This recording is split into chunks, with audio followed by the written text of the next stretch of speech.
What happens when two of television's most outspoken personalities collide in a way nobody saw coming? Steve Harvey, the man who's built an empire on keeping his cool and delivering wisdom with a smile, completely loses it on live television. And the person who pushed him to that breaking point, none other than Joy Behar from The View.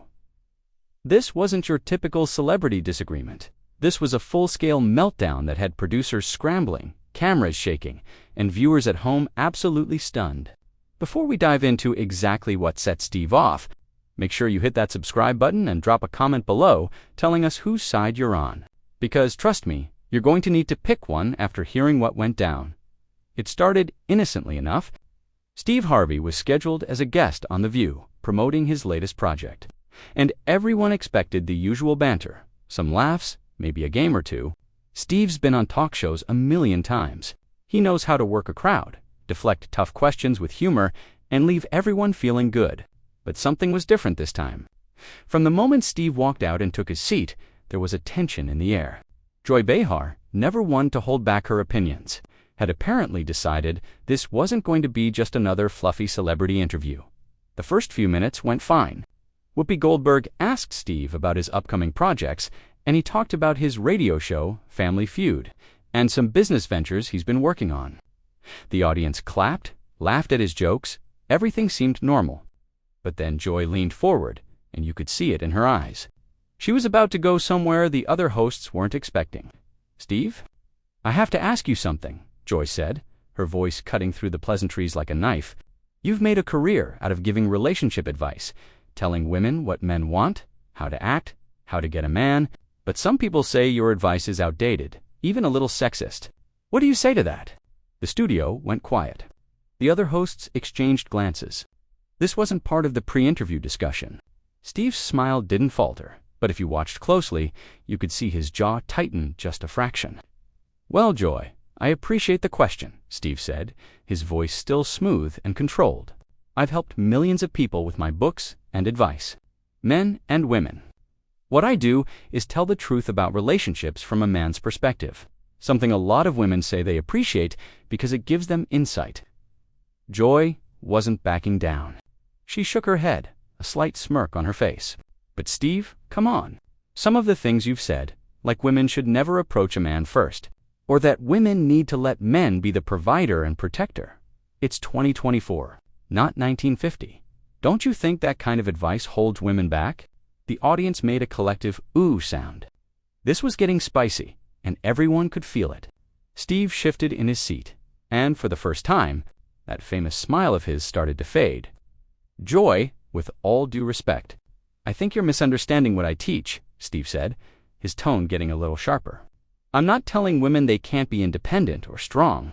I'm talking about understanding dynamics that work in relationships. And the truth is, a lot of what I say resonates because it's based on reality, not some fantasy world." Fantasy world. Joy shot back immediately. "Steve, I've been married. I've been in relationships. And I can tell you right now, the idea that a woman has to play some kind of game or follow rules to keep a man interested is exactly the kind of thing that makes relationships toxic." Now the other hosts were trying to jump in. Whoopi raised her hand to moderate, but Joy kept going. "And another thing," Joy continued. "Clearly on a roll now, you've made comments in the past about atheists, about how you wouldn't date an atheist, how people without faith have no moral barometer. Do you stand by that? Because that's pretty offensive to a lot of people." Steve's face changed completely. The smile was gone, his eyes narrowed, and he leaned forward, pointing a finger toward Joy.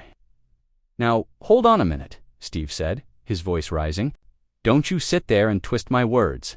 I said what I said in a specific context, and you're pulling it out to make me look bad. That's not fair, and you know it."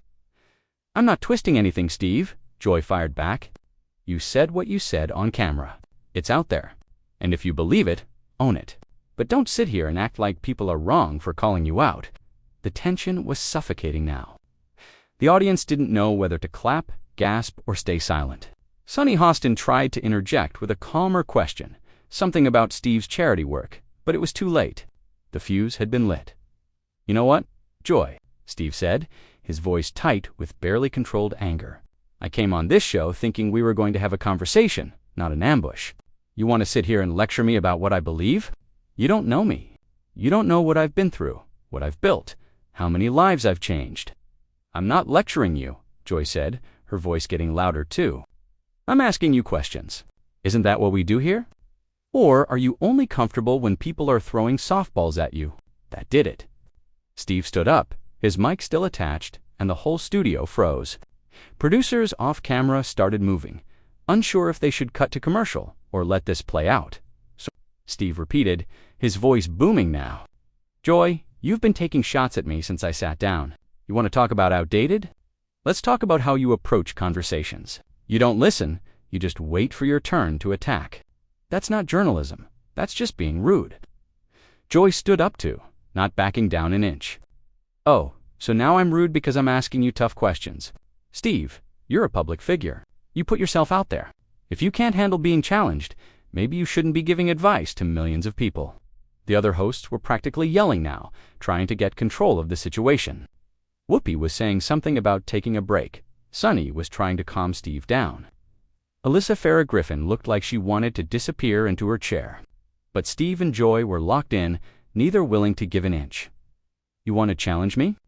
Fine, Steve said, his voice shaking with emotion now. But don't act like you're doing it from some moral high ground. You've said plenty of controversial things yourself, Joy. The difference is, when I speak from experience, from trying to help people. What are you doing? Getting clicks? Making headlines? Joy's face turned red. How dare you question my integrity? I've been in this business for decades. I've fought for women's rights, for equality, for truth. And yes, I'll call out hypocrisy when I see it, even if it's coming from Steve Harvey. The audience was in complete shock. Some people were filming on their phones, others had their mouths hanging open. This was not what anyone expected from a daytime talk show appearance. Hypocrisy. Steve laughed, but there was no humor in it. Joy, the only hypocrite here is you. You sit up here every day judging people, cutting them down, acting like you have all the answers.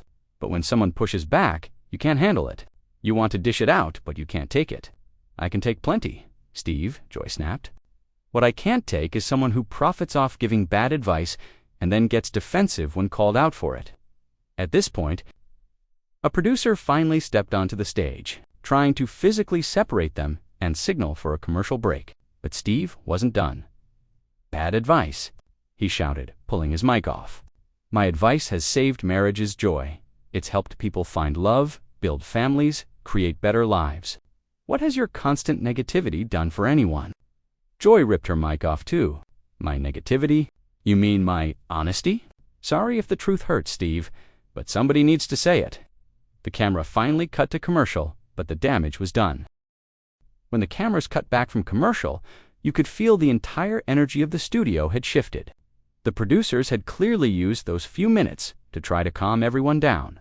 But if they thought this situation was under control, they were dead wrong. Steve Harvey was back in his seat, but his body language said everything.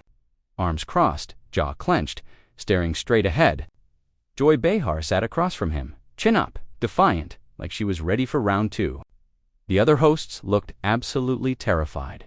Whoopi Goldberg, who's seen her fair share of heated moments on The View, had her hands folded on the table, clearly trying to figure out how to salvage what was left of this interview.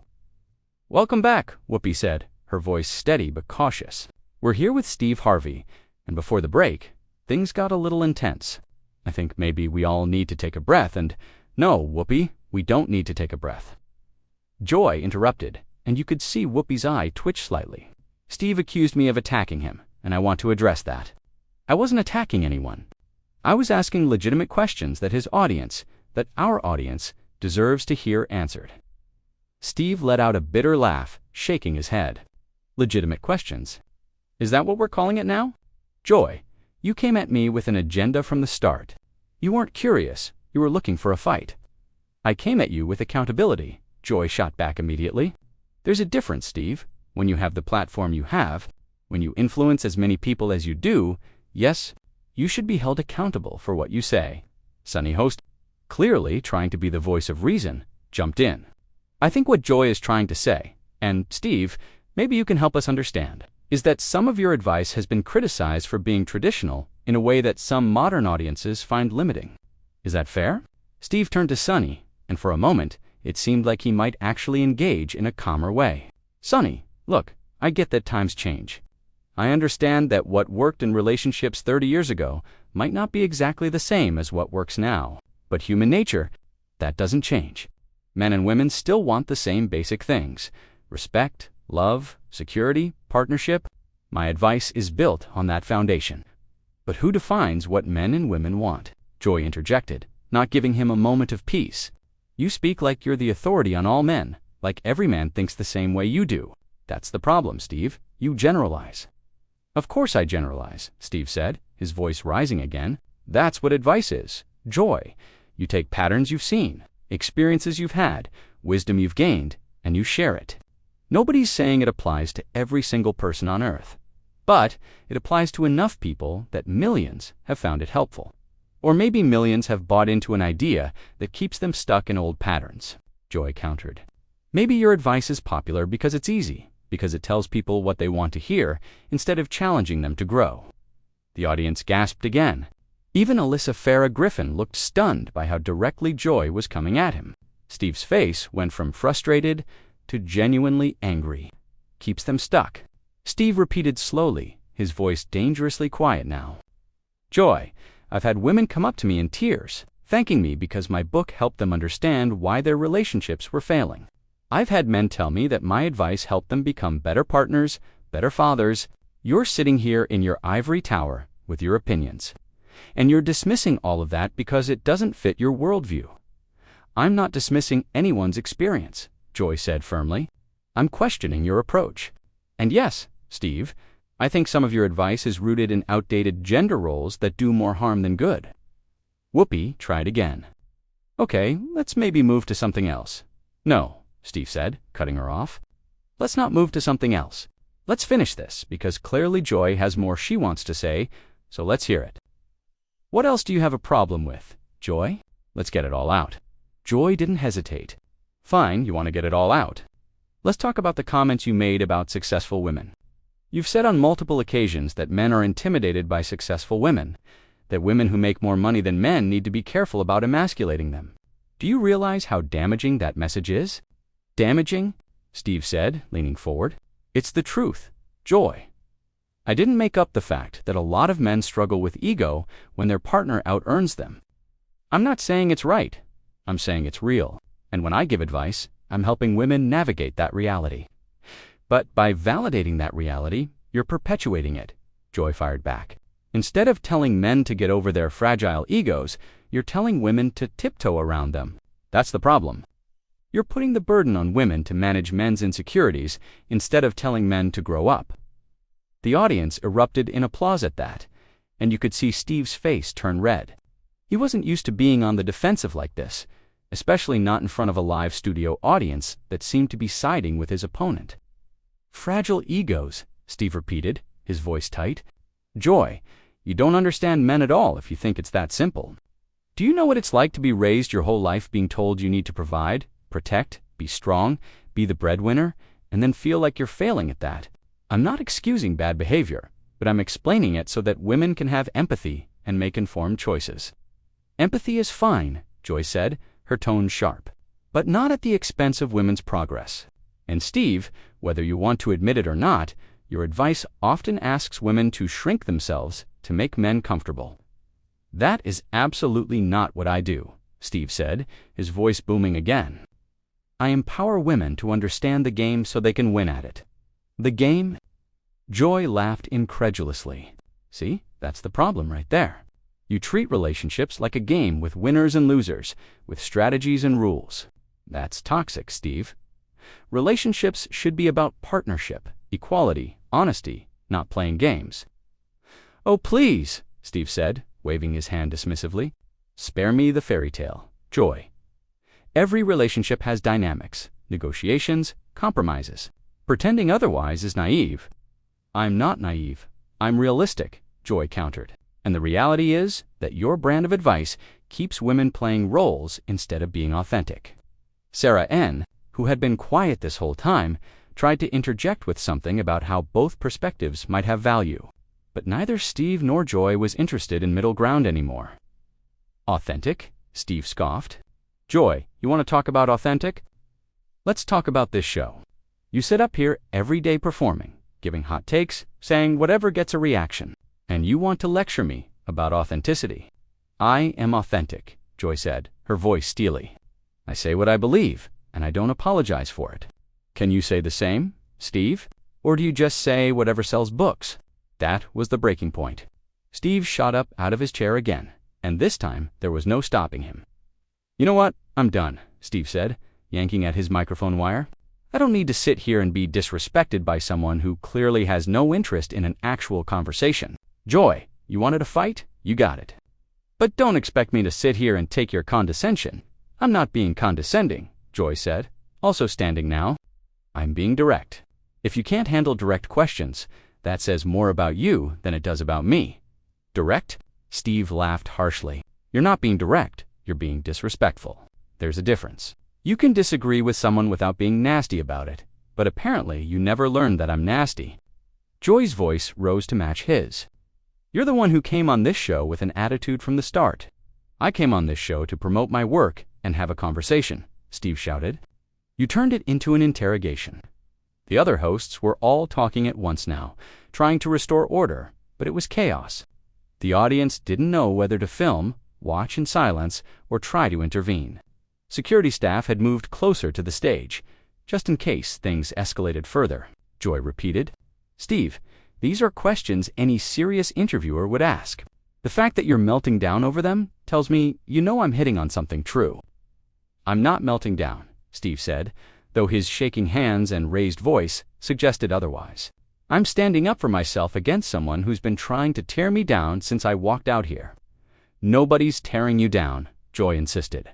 I'm examining your ideas, your influence. If you can't separate yourself from your work enough to have that discussion, then maybe you need to do some self-reflection. Self-reflection? Steve was practically yelling now. Joy, when's the last time you reflected on anything? When's the last time you questioned whether your constant criticism and negativity is actually helping anyone? My criticism holds powerful people accountable, Joy shot back, something this country desperately needs more of. The studio was absolute mayhem at this point. Producers were frantically signaling from offstage. Audience members were recording every second on their phones, and the other hosts had completely given up trying to mediate. This wasn't a conversation. Anymore, this was two massive personalities in a full-blown war, and neither one was willing to surrender. Steve Harvey stood on one side of the table, his suit jacket now wrinkled from all the movement, his face a mixture of anger and disbelief. Joy Behar stood across from him, arms crossed, chin jutted out, looking like she was ready to go another 10 rounds if necessary. Accountable, Steve repeated, his voice dripping with sarcasm. Is that what you think you're doing, Joy? Holding me accountable? Because from where I'm standing, it looks a lot more like you're trying to humiliate me on national television. If you feel humiliated, that's on you, Joy snapped back. I asked you questions about things you've actually said, things you've put out into the world. If those things make you look bad when examined, maybe the problem isn't the examination. The problem is your approach, Steve said, pointing at her.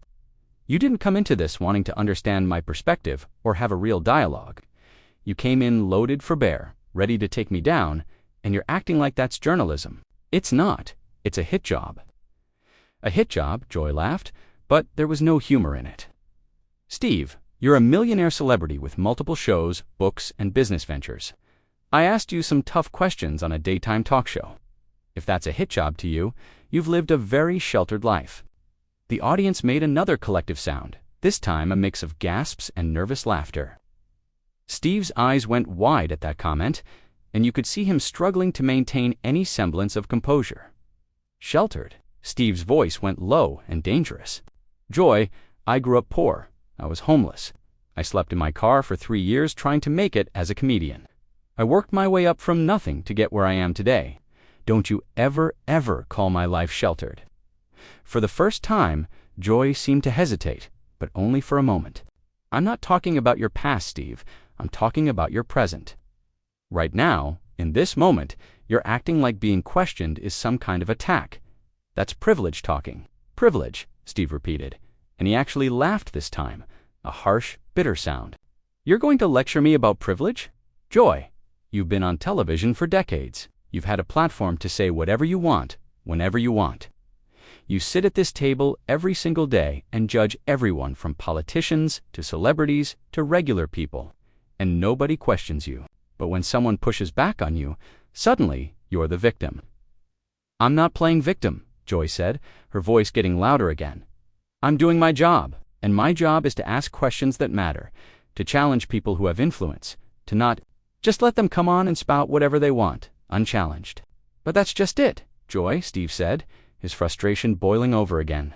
You're not challenging me. You're attacking me. There's a difference.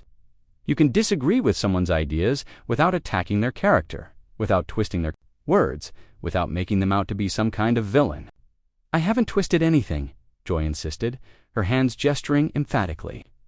Every single thing I've brought up today is something you have said publicly. If you don't like how it sounds when someone repeats it back to you, maybe you should think more carefully before you say it. Whoopi Goldberg, who had been sitting with her head in her hands, finally spoke up again, her voice firm. Okay, both of you need to stop. This has gone way too far. Steve, Joy, we are colleagues here. We are professionals. And this, she gestured at the chaos around them, this is not professional. You're right, Whoopi. It's not professional, Steve said, but his eyes never left Joy. But I'm not going to sit here and let someone disrespect me and just smile through it because we're on television. I have too much respect for myself for that. Disrespect, Joy said, shaking her head. You keep using that word, Steve, but asking you to defend your positions isn't disrespect. Challenging your ideas isn't disrespect. What's disrespectful is coming on a show like this and expecting everyone to just nod along and agree with everything you say. I never expected that, Steve shot back. What I expected was a conversation, not an ambush. What I expected was to be treated like a guest, not a criminal on trial. What I expected was basic human decency, but clearly that was too much to ask from you. The audience was completely silent now, the tension so thick you could cut it with a knife. Even the camera operators seemed frozen, unsure whether they should keep filming or cut away.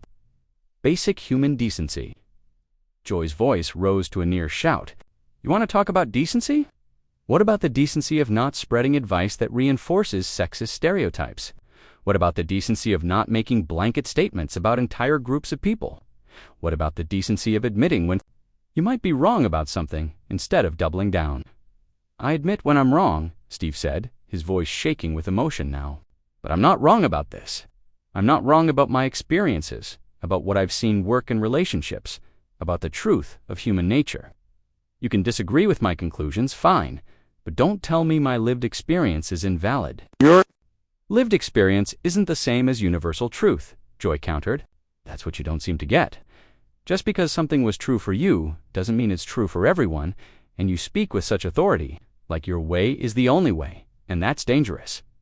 Dangerous? Steve scoffed. You know what's dangerous? Joy. People like you who think they know better than everyone else, who think their way of seeing the world is the only legitimate one, who can't accept that maybe, just maybe, there are different perspectives that are just as valid. As yours? I accept different perspectives all the time, Joy said, her face flushed now. What I don't accept is perspectives that harm people, especially women. And yes, Steve, I think some of your advice harms women by telling them to play small, to follow rules, to make themselves less than in order to catch a man. That is not what I tell them, Steve practically roared. I tell them to understand the game so they can make informed choices. I tell them to value themselves enough to have standards. I tell them to not settle for less than they deserve. How is any of that harmful? It's harmful because it's all framed around pleasing men, Joy yelled back. It's all about what men want, what men need, what men respond to. Where's the advice about what women want? Where's the part where you tell men to step up and meet women where they are, instead of expecting women to bend and twist to fit some outdated mold? I give advice to men too, Steve said, his voice hoarse now from all the shouting. I tell men to be better, to be accountable, to treat women with respect. But you don't want to acknowledge that because it doesn't fit your narrative. Your narrative for men is just as problematic, Joy said, not backing down an inch. You tell them they have to be providers, protectors, that they can't show weakness. that they have to maintain this image of strength at all costs. That's toxic masculinity, Steve, and it hurts men just as much as your advice to women hurts them. Steve looked like he'd been slapped. His mouth opened and closed a few times before he found words. Toxic masculinity. There it is. That's what this is really about. You've bought into this modern idea that traditional masculinity is somehow evil, that men wanting to provide for their families is a character flaw. That's what this is really about. Traditional masculinity isn't evil, Joy said, her voice dripping with frustration, but rigid gender roles that don't allow for individuality, that punish people for not conforming, that limit human potential. Yes, those things are harmful, and you perpetuate them, Steve, whether you want to admit it or not. I perpetuate nothing, Steve said, his voice breaking slightly. I help people. That's all I've ever tried to do. Help people find love, build families, create stable lives. And you're sitting here acting like I'm some kind of monster for it. I never called you a monster, Joy said, and for the first time, her voice softened just a fraction. But I am saying your advice needs to evolve, that you need to recognize the impact of your words, that you need to be open to criticism. I'm open to criticism, Steve said, but his body language said otherwise. What I'm not open to is being attacked and having my motives questioned by someone who doesn't know me, who's never walked a day in my shoes, who's never dealt with the responsibility of trying to help millions of people navigate one of the most complicated parts of human existence.